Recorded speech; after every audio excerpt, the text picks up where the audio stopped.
Welcome everyone to 2K Now. I am of course your host Ronnie 2K. We are here in Los Angeles recording a episode of the podcast. I'm with my guest Hollywood of the 2K community. What's going on, Hollywood? How's it going, man? Happy to be here. 2K Now. Yeah. It's going to be an interesting podcast. I like that. I like the name. All right. So let's talk about you a little bit. So what have you been up to? How's the content coming along? What are some of your goals for 23?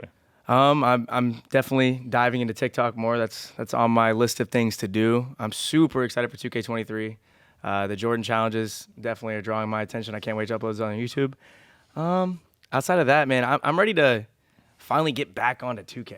I don't know, the last 2 months I've just, it's the last 2 months of 2K. You kind of already made as many builds as you can make. It just turns into the wagers and stuff. So it's finally good to just be on something new again. No, totally. Well, you got to let it breathe too, because playing 2K for a year and then jumping into a new one, I've even felt it myself, where you have this difficulty kind of transitioning between game to game, and obviously getting to play it early, you're oh, I just can't wait for those new controls. Do you feel kind of same thing? Yeah, I start itching, man. Every time I come to community day, it's that 5 days after community day, I'm just sitting in my gaming chair waiting on the new 2K. Well, the nice thing is after community day, you only have 5 days left anyway, so that's okay.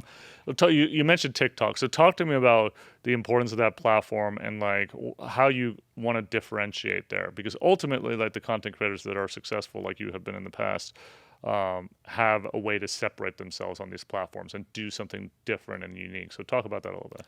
Well, TikTok it's all algorithm based, so I'm mainly focusing on what sounds are trending on it, and then I'm generating my own form of basically everybody else's content. So right now there's that one TikTok where the guy's sitting in the back of the police car and it's I'm going to jail, and they play the Akon song. For me, it's going to be if they take post scores out of 2K, I'm going to jail. I find kind of my own original form of what's trending. Yeah. So that's my main focus is, honestly, you have to spend a lot of time on the platform too. A lot of people don't realize you're not going to generate ideas by just sitting there and staring at a wall. Yeah. You need to be watching what everyone else is doing too. What percentage would you say of your content is 2K versus something else? I'd say my content that actually generates me revenue and viewership is 95% 2K related content. Okay. So how do you brand build and think about differentiation? Because ultimately, in business, you want to start creating more revenue streams. So what does the next few years look like in terms of kind of broadening that scope and reach? Well, it starts with your label. I mean, as a content creator, obviously I got the name Hollywood. I got lucky. Starts with labeling myself and then building that label to be the same thing across all my platforms. So, and also actually uploading consistently across all platforms. So I'm a firm believer in control what you can control. Mm-hmm. So even on my Twitch dashboard, I don't have my revenue up there anymore. It's literally strictly my hours watched, my peak viewership count for the year. Why did that change? Because the moment you start focusing on how much money you're making or how many viewers you had today or how many viewers you have tomorrow, you can psych yourself out and think just because you had 10 less viewers today that your content was worse. Mm-hmm.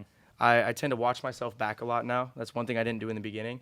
And I constantly try to evolve, making my stream feel like a roller coaster. Yeah. It can't always be exciting. It can't always be screaming. I can't be cheeseaholic. Yeah. For 24/7. You know what I mean? If you can. No, I'm just teasing. But let me ask you about that specific point, which is how do you kind of think about the short term versus the long term? And what I mean by that is when there have been a lot of channels that have been successful because they rage and their audience really enjoys that in the short term. But then what you're sacrificing potentially is brand deals and being having the Adidas's and Kit Kats of the world being oh, this is a guy that we feel safe in business with and we want to bring on. So how do you kind of balance that kind of thought process? Yeah, for me, I mean, I was a guy that always thought from the beginning to be really business oriented. So limiting my language was step one. I still struggle with it a lot sometimes when I'm streaming, but focusing on limiting my language, finding other ways to be entertaining versus screaming the F-bomb in a video. So my advice to creators is you never know who's watching. Mm-hmm. I actually was with the NBA 2K League for a while, and GameStop reached out for me, and I had no idea that they were watching me on the NBA 2K League stuff. So always carry yourself to a higher standard and know that there's always somebody watching, especially even if you have 50 viewers, there's always somebody watching that might know somebody that might be able to do something for you. So always be on your best behavior, be locked in, like treat it like a job till it becomes your job. Yeah, it's brand building, right? Like, yeah, it's focusing on, if your dad was in the room, how are you going to act? like, Yeah. I mean, obviously I act a little bit different with my dad and my mother in the room, but it's focusing on still being entertaining, but finding ways to be entertaining that are still brand appropriate. Even more than your dad, it's probably like think about your boss, right? Yeah. Like ultimately, these brands are generating your revenue. Like down the road, whether it's now, it's 95% of your business is 2K, right? And Like, never burning bridges as well. That's Yeah. like one thing I notice a lot of creators struggle with. They'll like burn a bridge with a brand because they didn't like the brand deal or they don't want to do it, and then 5 years later that brand has a lot of money to give them. You never know. Yeah. Well, I mean, I think any partnership that's built off of success is built first on trust, and then also on developing like what that relationship looks like. Like early on, it might not be like I think about the way that we work with 2K influencers across the scope and what this show is going to be about. It's really about like the way that we transition how they want to be in the family. Like not all endorsements are built the same, right? Like being a 2K endorsed person or a Nike endorsed person or these big brands is different than being a Tide detergent endorser. Nothing, sorry, Tide. I apologize. But like it completely allows you to build that brand to another level. So to that point, I mentioned what do you want in 5 years, but I really want to know like what does Hollywood want to be known as in 5 years? Is it Hollywood? Like what is? Yeah, I mean, ultimately, hopefully one day I can switch to Dom and like find like another perspective of Yeah, that. why didn't you do that to begin with? I'm always curious about that. Because there was always a lot of Doms. There's Dominic everywhere that I went, and I was like, But was that from a lack of confidence that you can be the best Dom out there? no, it was more of a like, okay, so I'm a very, very advanced thinker. Like I think like 5-10 years ahead. And I was like, okay, if I'm making merchandise for kids that are 13, 14, 15, 16 years old in high school and they're buying my merchandise, do they want to wear Dom on the front of their t-shirt, or would they rather wear It's like great that you were thinking that a in popular advance. city name? So, Yeah. and then I noticed that I could get Hollywood on Twitch and jumped right Correct. on that. Got it. All right. Yeah, no, I always, I see what happens with WWE superstars, for example, right? This whole negotiation of are they playing their character or are they playing themselves? But what does that lead to, right? Like you think about these guys being in Hollywood now, like and getting to act as themselves. The ones that have been positioned better are the ones that are themselves. Their actual name, yeah. Yeah. And then they can lean into whoever that person is, and then they're not trying to play a character.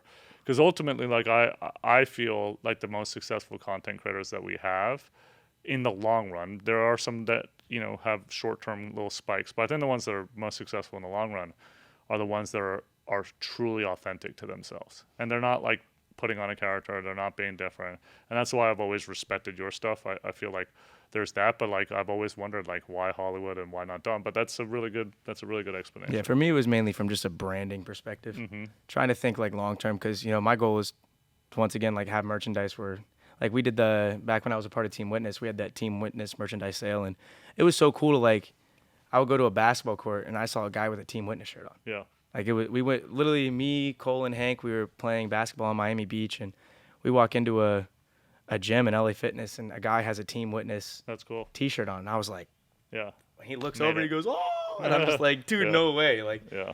so that was kind of like a cool thing, and yeah, from that perspective, I just always wanted to be really well marketed as far as that goes.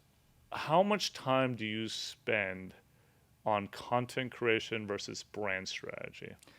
Brand strategy, like in the beginning, it was mainly all brand strategy, to be honest. Like I would probably stream 3 to 4 hours a day. And then it's kind of, I started to learn like where I wanted to go with my branding. Like once a week, I'll sit down on like usually Tuesdays. It's kind of like my relaxed day. I'll probably go get breakfast like 9, 10 a.m. if I'm not already streaming at that time.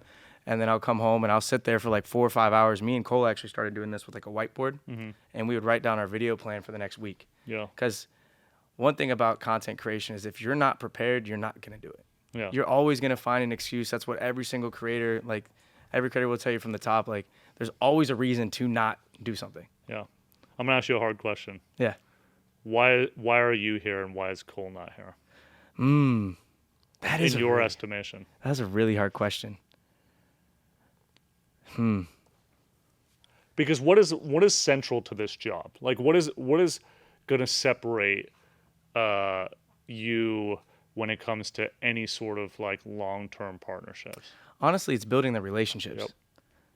So like that's one thing I've really focused from the jump was like building the relationship with everybody that I meet Yeah. and constantly keeping my face in Yeah. front of their face. Like, Yeah. you know, How often do you and I talk? I'd say pretty consistent. right? Yeah. And you like everyone always talks about how you don't respond to them. And I'm like, man, anytime I message Ronnie, he gets right back to me. Like I've never really had any issues with you. Yeah, no, I mean, the honest truth is anybody that's going to invest in themselves and believe in what we're trying to build and do it from a place of like understanding. I mean, I think the people that, want to say fix the servers or fix the games are focusing on a very small thing in a very big business. Like we have brand partners, we have press, we have PD, we have like all these different departments and 400 amazing people that work for us at 2K. And so like you have always, and people that have found success as content creators in our community and will continue to be given opportunities, think about those relationships and how hard it is to make a video game or how hard it is to be a business of the magnitude that we are. So I think that has been your separation. Like, and that's what I implore you to do with other brands. Like you got to think about how you're gonna strengthen and enlarge those relationships with. That's one other thing products. like I really respect about Mo Buckets in our community. Yeah, Like He's he's a a great guy example. like when I kind of like step away and I start playing other video games and stuff, he's like, "Are you gonna full-time Warzone and all that? Like you're really good at it?" And I'm like, "Yeah, I'm thinking about it." He's like, "No, why would you do that? Look what 2K did for your channel. Look where you are. No matter if the game is good or bad, look where you are at in your life because of NBA 2K." Yeah. See, I sort of agree with Mo, but I also understand like if there's something that you should just be authentic to whatever it is that you are. So if you're an excellent player of a different game, then that's fine. Be that. And it doesn't matter that you built from here. It just matters that you continue to reach out to that relationship, respect the people that have built that brand and stuff like that. And you've always done that. So that's the kind of thing that I've always respected, and that's why you're here and in the place that you are. So let me turn the tables on you. What advice do you have for me going forward? Advice for you? Yeah. I feel like it's important to find swim lanes that are you, but also will expand your audience, right? Like, yeah, a lot of people see me as Ronnie 2K and a lot of the things I do with 2K, but I've done a lot of other things that you're aware of, like work for being an Express commercial, being a Foot Locker commercial, like, and those are fostering relationships and, but also like being known in those communities, right? Like I'm a sneakerhead and I've made it very clear in my content that I'm a sneakerhead. So like, Yeah, you have a pretty nice shoe collection. I've seen it. but like that's not like something I did because I'm not passionate about it. That's something I did because I was like, this is a lane that I would like to swim in. So like, think about the lanes you want to swim in. You said how much time do you spend between content strategy and content like development? And I would say I do probably 50-50, which is a ton of work. Like, you know what I mean? Without as much content as I put out there, we put out there, there is so many opportunities. I also work for a brand too, right? So I don't have the free time to be able to think about like new content. So then you got to invest in yourself. You got to build a team. That guy over there that's messing around, you have to invest in that kind of stuff. So I would say those two things would be advice for you. But I appreciate the question. Well, this was a great conversation. Look forward to more of these. Hollywood, thank you for all your contributions to the community, and come back to 2K Now one of these days. Dude, I'm down, man. We'll have to. Well, maybe we'll do it in a different city next time. Yeah, that sounds good. We'll go have some fun. We gotta get some basketball in at some point, man. We still have yet to play basketball together. Yeah, there's a reason that's not in my content. No, I'm just no, there's plenty of it. That's not your lane to swim in. No, I'm just kidding. This is Ronnie 2K with Hollywood, and this was 2K Now.